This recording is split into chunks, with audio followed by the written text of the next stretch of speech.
제62편 다윗의 시. 인도자를 따라 여두둔의 법칙에 따라 부르는 노래. 나의 영혼이 잠잠히 하나님만 바라며 나의 구원이 그에게서 나오는도다. 오직 그만이 나의 반석이시요 나의 구원이시오 나의 요새이시니 내가 크게 흔들리지 아니하리로다. 넘어지는 담과 흔들리는 울타리같이 사람을 죽이려고 너희가 일제히 공격하기를 언제까지 하렸느냐. 그들이 그를 그의 높은 자리에서 떨어뜨리기만 꾀하고 거짓을 즐겨하니 입으로는 축복이요 속으로는 저주로다. 나의 영혼아, 잠잠히 하나님만 바라라. 물은 나의 소망이 그로부터 나오는도다. 오직 그만이 나의 반석이시요 나의 구원이시요 나의 요새이시니 내가 흔들리지 아니하리로다. 나의 구원과 영광이 하나님께 있으며 내 힘의 반석과 피난처도 하나님께 있도다. 백성들아, 시시로 그를 의지하고 그의 앞에 마음을 토하라. 하나님은 우리의 피난처시로다. 아, 슬프도다.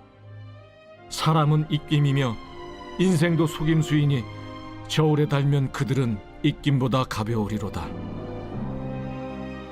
포악을 의지하지 말며 탈취한 것으로 허망하여지지 말며 재물이 늘어도 거기에 마음을 두지 말지어다.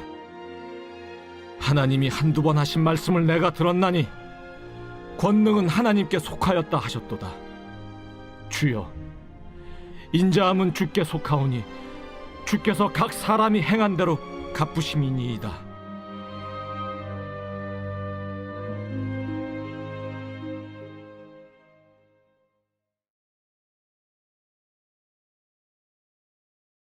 할렐루야.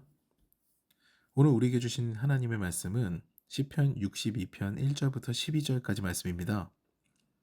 오늘 말씀의 제목은 오직 주만이입니다. 시편 62편은요, 제가 너무나 좋아하는 찬양의 가사로 널리 알려져 있습니다. 바로 오늘 제목과 같아요. 오직 주만이입니다. 이 찬양은요, 첫 소절을 부르는 순간 은혜인데요, 오늘 1절과 같습니다. 나의 영혼이 잠잠히 하나님만 바라며 나의 구원이 그에게서 나오는도다. 아멘. 그런데 3절과 4절에 기록된 시인의 상황은요, 잠잠하게 하나님만 바라볼 수 있을 만큼 그렇게 녹록하지 않습니다. 거의 사방으로 우겨쌈을 당하는데 실제로 공격받고 기만도 당합니다. 3절 4절 말씀 보시겠습니다. 넘어지는 담과 흔들리는 울타리같이 사람을 죽이려고 너희가 일제히 공격하기를 언제까지 하려느냐. 그들이 그를 그의 높은 자리에서 떨어뜨리기만 꾀하고 거짓을 즐겨하니 입으로는 축복이요 속으로는 저주로다. 이것을 보면 상황이 참 난감해요. 우리가 담을 쌓는 것은요, 내 집을 지키기 위함이고 울타리를 치는 것은 나의 짐승들을 보호하기 위함입니다. 그런데 그 담과 울타리가 넘어지고 흔들려서 나를 죽이려고 하는 거죠. 그러므로 이 상황은요, 외적인 공격이 아님을 알 수가 있습니다. 나의 가까운, 오히려 나의 방패와 같은 존재가 나를 공격하는 상황이 된 거예요. 내가 의지하는 것이 나의 독이 된 것입니다.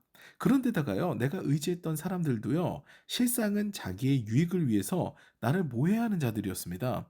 나를 높은 곳에서 떨어뜨리려고 거짓을 말하는데 입으로는 축복을 이야기하는 것처럼 하면서 속으로 저주하며 나를 모해했던 거죠. 우리는요, 적으로 여겼던 사람들의 공격에는 의연하게 대처할 수가 있습니다. 적이라고 생각했으니까요.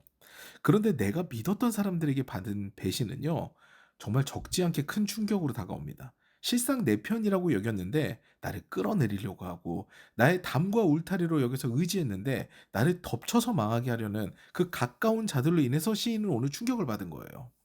그런데 이때 시인의 모습은 어떻습니까? 우리에게 귀감이 되죠. 그는 소리내지 않습니다. 어떻게 합니까? 잠잠하게 하나님을 바라봅니다. 왜냐하면 나의 구원은 하나님께 있기 때문이에요. 5절부터 시인은 재차 고백합니다. 나의 영혼아, 잠잠히 하나님만 바라라. 물은 나의 소망이 그로부터 나오는도다. 아멘.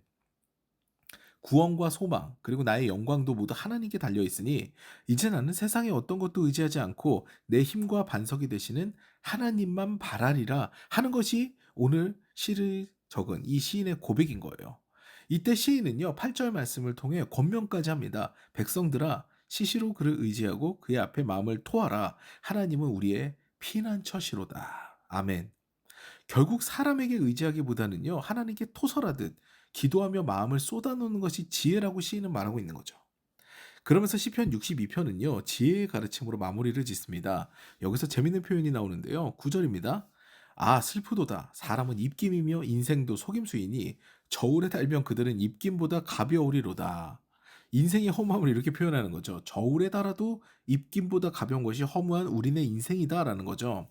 그러므로 포악, 즉 힘을 의지하지 말고 뭔가를 더 탈취했다고 허망한 꿈을 갖지도 말고 재물이 늘어나도 크게 기뻐할 이유가 없다는 것입니다.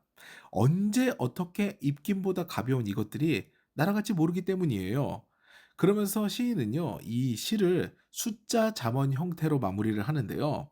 숫자 잠언의 형태는 아고레 잠언이 굉장히 유명하죠. 숫자를 먼저 이야기하고 무엇한 거 서너 가지가 있으니 뭐 이러면서 이야기를 하면서 잠언의 여러 가지를 나열하고요. 거기서 공통점을 찾아서 해석하는 방법입니다. 11절부터 12절 말씀이 오늘 본문에서는 숫자 잠언으로 기록되어 있는데요. 한번 보시겠습니다.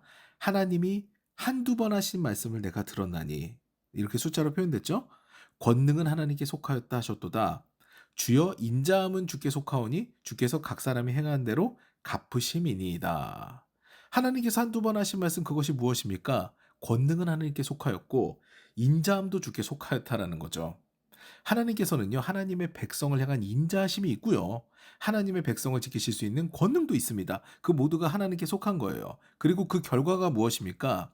하나님의 백성을 향한 인자하심과 또 하나님의 백성을 지키실 권능을 가진 하나님께서요, 각 사람이 행한 대로 갚으신다고 하십니다. 이것이 지혜인 것이죠. 어떤 권모술수도 하나님 앞에서 용납되지 않는 거예요. 하나님께 의뢰하는 자를 하나님께서 도우시는데요, 그가 행한 대로 갚으십니다. 하나님께서 판단하시니까 잠잠하게 하나님을 바라는 것이 지혜다라고 이렇게 시인은 당당하게 이야기할 수 있는 거죠. 내가 주님 앞에서 올바를 때요, 주께서는 나를 힘으로 공격하는 자에게 힘으로 갚으십니다. 나에게 무례한 자에게는요, 무례함으로 갚으시죠. 나에게 거짓을 말하는 자에게는요, 참된 진리를 밝히심으로 그를 부끄럽게 만드시는 분이 주님이십니다. 재물을 의지하면서 나를 기만하는 자에게는요, 그 재물과 함께 그를 망하게 하시는 분이 하나님이신 거죠. 다 말씀에 기록되어 있는 거예요. 그러므로 우리는요, 믿었던 사람에게 배신을 당하고 힘든 일을 겪을 때 다른 존재가 아닌 하나님께 의뢰하되 잠잠하게 하나님을 바라봐야 하는 것입니다. 하나님께서는요, 그 하나님의 백성을 향한 인자와 권능이 충만하셔서 하나님의 백성의 원통함을 갚으시는, 풀어주시는 분이시기 때문이에요. 언제나 공의와 정의로 판단하시는 하나님의 편에 서서요, 억울함이 풀어지고 당당한 삶으로 나아가게 되는 저 여러분 되시기를 주님의 이름으로 축원합니다.